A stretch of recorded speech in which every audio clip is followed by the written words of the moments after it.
Hello, back with the growth and in continuation with the growth and development of industry. In this, we are going to talk about the question what were the problems faced by Indian industry during the period 1950 to 1990? We've already discussed all this, so it's just that I'm going to give a cursory read or we'll go through a cursory lecture in this. One was, of course, unnecessary government controls and intervention, the license Raj as it was called. Then, failure of public sector enterprises, which meant that corruption was so rampant, and when anywhere, any place, when you see corruption, what happens? Inefficiency. That's exactly what we saw here. Poor infrastructure, that is power failures and transportation, communication, all that. Technological backwardness, we were not up to the mark in technology, and which brought about low productivity and inferior quality because of a protection that was given. Foreign exchange crisis came up.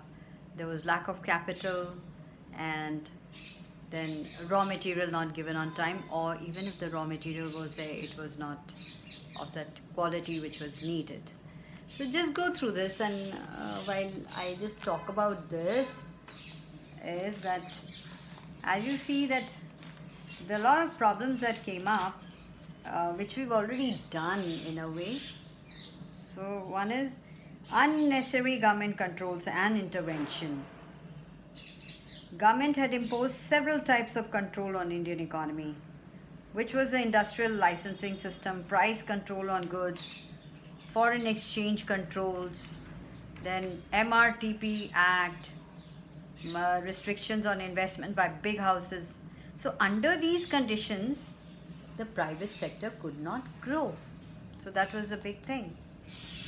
Then you have this technological backwardness. Indian industry did not have access to advanced technology. And why? Because strict government controls and non-availability of foreign exchange, they were responsible for this. And then we talked about failure of public sector enterprises. A major drawback was this, because they started incurring losses, and which led to the wastage of limited national resources. Then we had this, because we had low productivity and inferior quality goods. That was basically because of protection that was offered to our industries. So, and then we had that lack of competition. Again, because of protection, what happened was they failed to achieve international standards of product quality, and lack of competition prompted the domestic entrepreneurs to focus upon monopoly control of the market rather than diversification, growth, and competition. So that was really the problem. And then foreign exchange crisis, the government thought that through import substitution, say we could save foreign exchange.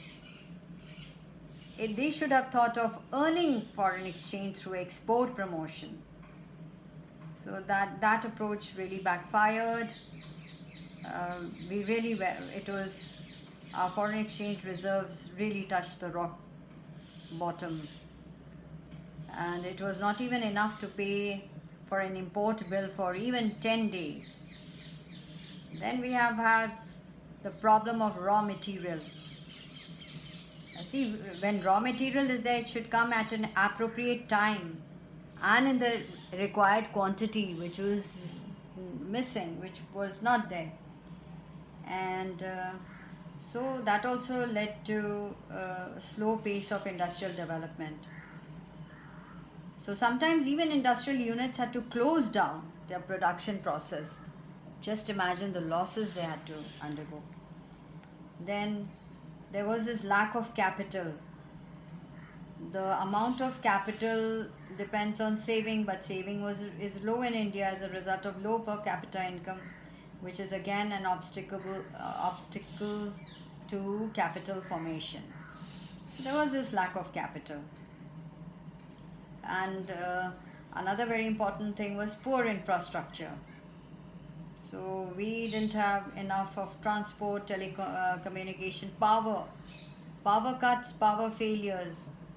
They really, that was one very important point which the government could not address, because power was in their hands. Sometimes the government had no money even to finance these projects. So, so these were some of the problems, or rather, most important problems faced by the Indian industry during this period, 1950 to 1990. With that, we'll talk about foreign trade.